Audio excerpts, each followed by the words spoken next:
Hello guys, ഇന്നൊരു variety video ആണ്. നമുക്കിന്നൊരു ഹെൽത്തി ആയിട്ടുള്ള എഗ് സാൻഡ്വിച്ച് ഉണ്ടാക്കിയാലോ. അതിനുവേണ്ടി 2 എഗ്ഗ് ബോയിൽ ചെയ്യുന്നുണ്ട്. അതേ ടൈമിൽ തന്നെ ഒരു വലിയ സവോള എടുത്തിട്ട് കുനുകുന ചോപ്പ് ചെയ്തെടുക്കാം. അതുപോലെ തന്നെ ഒരു പച്ചമുളകും കൂടി എടുത്ത് നന്നായിട്ട് കുനുകുന അരിഞ്ഞെടുക്കാം. അതിൻ്റെ കൂടെ തന്നെ ഒരു ഗാർലിക്കും കൂടെ 2-3 പീസ് ഗാർലിക്കും കൂടെ ചോപ്പ് ചെയ്തെടുക്കാം. ഇനി നമുക്കൊരു പാൻ സെറ്റ് ചെയ്യാം. ആ പാനിലോട്ട് നമുക്ക് കുറച്ച് ഗീ ഒഴിച്ചു കൊടുക്കാം. ആ ഗീയിലോട്ട് നമ്മുടെ അരിഞ്ഞു വെച്ചിരിക്കുന്ന ഗാർലിക് ഇട്ട് കൊടുക്കാം. അത് നന്നായിട്ട് സോട്ട് ചെയ്തെടുക്കാം. ഗാർലിക്ക് നല്ല ഉണക്ക് വഴറ്റിയെടുക്കാം. നമുക്ക് ആ ഗാർലിക്ക് വഴണ്ട് വരുമ്പോൾ തന്നെ കുറച്ച് പച്ചമുളകും കൂടി ഇട്ട് കൊടുക്കാം. എന്നിട്ട് ആ ഗാർലിക്കും പച്ചമുളകും കൂടി നല്ല ഉണക്ക് നമുക്ക് മിക്സ് ചെയ്യാം. ഗാർലിക്കും പച്ചമുളകും നന്നായിട്ട് മിക്സായി വരുമ്പോഴത്തേനും അതിലേക്ക് ആ അരിഞ്ഞു വെച്ചിരിക്കുന്ന സവോള കൂടിയിട്ട് നന്നായിട്ട് വഴറ്റാം. സവോള വഴണ്ട് വരുന്ന സമയത്ത് കുറച്ച് ഉപ്പും കൂടി ഇട്ട് കൊടുക്കണം. ആവശ്യത്തിനുള്ള ഉപ്പ്, നമുക്ക് വേണ്ടത്ര ഉപ്പ് നമ്മൾ ഇട്ട് കൊടുക്കണം. നമുക്കറിയാമല്ലോ, ടേസ്റ്റിനനുസരിച്ചുള്ള ഉപ്പ് നമുക്ക് ഇട്ട് കൊടുക്കാം. അതിലേക്ക് അത് കഴിഞ്ഞതിന് ശേഷം നന്നായിട്ട് വഴണ്ട് വരുമ്പോഴത്തേനും കുറച്ച് മഞ്ഞൾപ്പൊടി ഇട്ട് കൊടുക്കണം.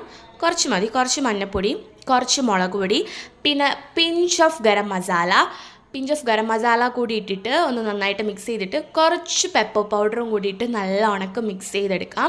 അത് നന്നായിട്ട് മിക്സ് ആയി വരുമ്പോൾ ഒരു സ്ക്യൂസ് ഓഫ് ലെമൺ, ആവശ്യത്തിന് നമ്മുടെ പുളിക്ക് ആവശ്യത്തിന് പുളിക്ക് ആവശ്യത്തിന് ലെമണും കൂടി ഇട്ട് കൊടുക്കുക. അതിന് ശേഷം നമുക്ക് നേരെ പോയിട്ട് നമ്മുടെ സോയ സോസ് ഒഴിക്കണം. സോയ സോസ് ഒഴിച്ച് കൊടുക്കുക. സോയ സോസ് ഒഴിച്ചതിന് ശേഷം കുറച്ച് ടൊമാറ്റോ കെച്ചപ്പും കൂടെ നമുക്ക് ഒഴിച്ച് കൊടുക്കാം. അത് രണ്ടും കൂടെ നന്നായിട്ട് ഒഴിച്ചിട്ട് നല്ലോണം മിക്സ് ചെയ്ത് നല്ല ഉണക്ക് സെറ്റാക്കി വെക്കാം. ആ സമയത്ത് നമ്മുടെ എഗ്ഗ് ബോയിലായി വന്നിട്ടുണ്ടാവും. അത് എഗ്ഗ് യോക്കും എഗ്ഗ് വൈറ്റും കൂടെ സെപ്പറേറ്റ് ചെയ്തിട്ട് യോക്കിലോട്ട് നമുക്ക് കുറച്ച് ചൂടുവെള്ളം കുറച്ച് വിനേഗറും കൂടെ ഒഴിച്ച് നല്ല പേസ്റ്റാക്കി എടുക്കാം. നല്ല പേസ്റ്റാക്കി എടുക്കണം. അപ്പോൾ നമ്മുടെ ആ എഗ്ഗ് വൈറ്റും കൂടി ആ പേസ്റ്റാക്കി അതിലോട്ട് മിക്സ് ചെയ്തെടുക്കണം.